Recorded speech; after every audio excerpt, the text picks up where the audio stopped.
Okay, so Jake Paul versus Mike Perry is literally tomorrow, and I'm not even gonna lie, I honestly forgot all about this fight, and the only reason I remembered it is because I saw random open workout videos on Twitter, and I know this is completely off topic, but look at how fake this was from the open workout. Watch this. You got a friend in here?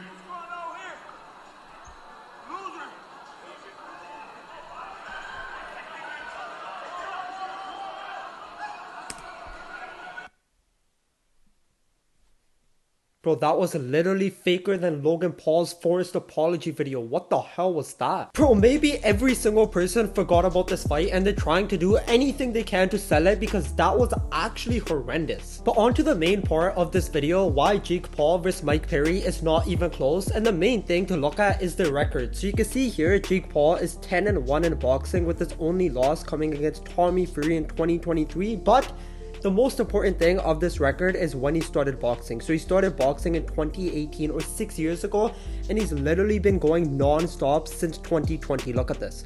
Bro, it's non-stop. He hasn't stopped. So I know when some people think about Jake Paul and boxing, they think these two things shouldn't even go in the same sentence, but this man has literally been putting straight work for 4 years straight, so honestly, he should be pretty good by now. And in terms of Mike Perry, he is 5-0 in bare knuckle fighting, but that's way different to boxing. I mean, 1, you don't even have any gloves on, so your punches do way more damage. 2, there's way different techniques to win in bare knuckle fighting when compared to boxing. And 3, literally some fighters let their opponents hit them in the face, so when their opponents punch them in the face, the knuckles get damaged by hitting the skull. Like, that is not normal in boxing. Who would ever do that? But if you don't believe me, Mike Perry actually talked about these differences in this clip. What is the biggest difference about bare knuckle? So like when I fought Julian Lane, his little fucking head hurt my hands. Because a lot of the time with boxing gloves on, your hands are like open and you try to close it at the right time. But in bare knuckle, you have to learn how to move while you're tense and keep your hands closed.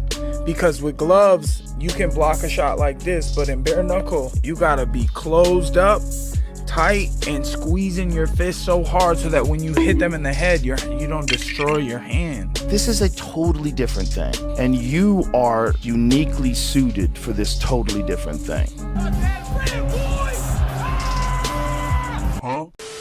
So because Mike Perry is so used to the bare knuckle strategies like letting your opponent hit you in the face or being really closed up the entire fight instead of learning when to do that, these strategies can actually hurt him when he's fighting Jake Paul, because I mean, those things have basically become second nature to him. Like, bro, imagine he's fighting Jake Paul and he just leaves his face wide open so Jake Paul would hit him and he just gets knocked out in a second. Like, what? And you can see this from his record. I mean, Mike Perry is literally 0-1 in boxing, but he's 5-0 in bare knuckle. So if these sports were even remotely close, he would have had a positive record in boxing as well. Now, I actually found this 30-second clip titled "Mike Perry Gets KO'd in Boxing Match," and I have no idea if this is fake. I haven't even watched this yet, but the likes and dislikes are disabled by the owner, so I'm guessing it's clickbait. But bro, let's just take a look. Maybe it isn't somehow.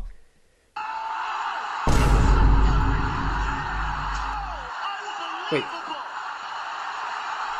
is that him?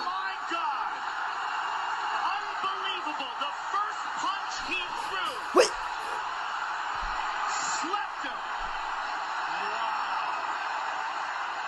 Legitimately one punch KO.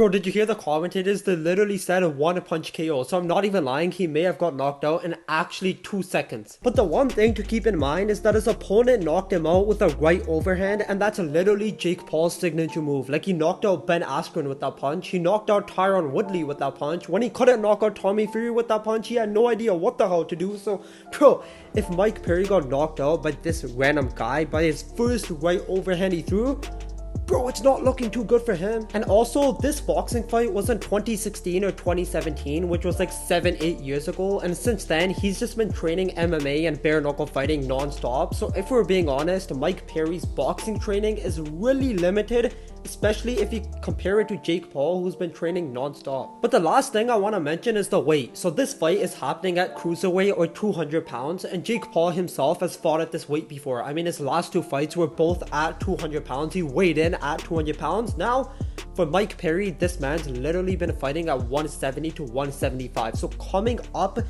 25 to 30 pounds in weight for a fight is not something you want to do, because one, you're just not going to feel like yourself, and two, you're going to feel way slower in general. Like your punches are going to be slower, your defense is going to be slower. Like if you weighed 100 pounds, you're obviously going to be faster than someone that weighs 1,000 pounds. It's just common sense. And every time Jake Paul has weight bullied his opponents, he won. So I honestly think this is going to be a unanimous decision win for Jake. Maybe TKO, but Mike Perry's chin is just really strong. Now they did hold an open workout live stream a few days back, so I just want to play a couple seconds from both of their sessions to see how they're looking. Mike normally fighting at 170, 185. He's going to have to come up in weight and take those punches. And one of the things that Mike's known for isn't his slick head movement. It's not his defensive prowess. It is getting punched in the face and keeping it. Bro, Wade literally just said one of the things Mike's known for is getting punched in the face, because that's one of the strategies he does in Bare Knuckle. But now he can't do that here. So what's it now? But moving going. It's the Rocky quote, right? How much can you take and keep going? That's Mike Perry's life. So if you're looking for something that may be an issue, it's the fact that he gets hit a lot. Jake Paul. Hey, wait, hold up. Whoa. Bro, did you guys see that? Bro, this man punched like a girl. Wait, hold up. Watch this. Watch this. Let's mute this. Wait, watch this. I think it was right here. Where was it? I think. Look, what was that punch? Bro, this man was like... What? This man's punching like a 7-year-old girl. And now let's take a look at Jake Paul real quick. Jake Paul will make his way over here shortly. He's not done. He's not done yet, Todd. You know, Mike Perry couldn't... Wait, bro.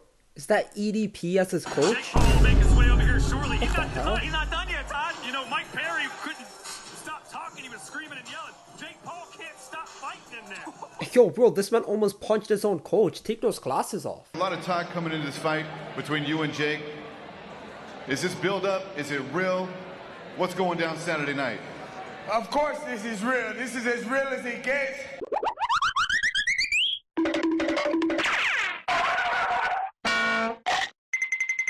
You can hit me as hard as you want. I'm gonna keep coming at you. Whoa. I eat bowls and nails for breakfast. He is the king of violence. He has one-punch knockout power, but I don't get hit. Hold up. Wait a minute. Something ain't right. I, Jake Joseph Paul, will knock out, defeat, and embarrass Mike Perry in less than 2 rounds. July 20th, this Saturday in Tampa, Florida. I, Jake Joseph Paul, will knock out, defeat, and embarrass Mike Perry in less than 2 rounds. I promise you that. I, Then Jake fuck Paul, off will you, knock mate. out, defeat, and embarrass Tommy Fury. For the winner by split decision, Tommy Fury.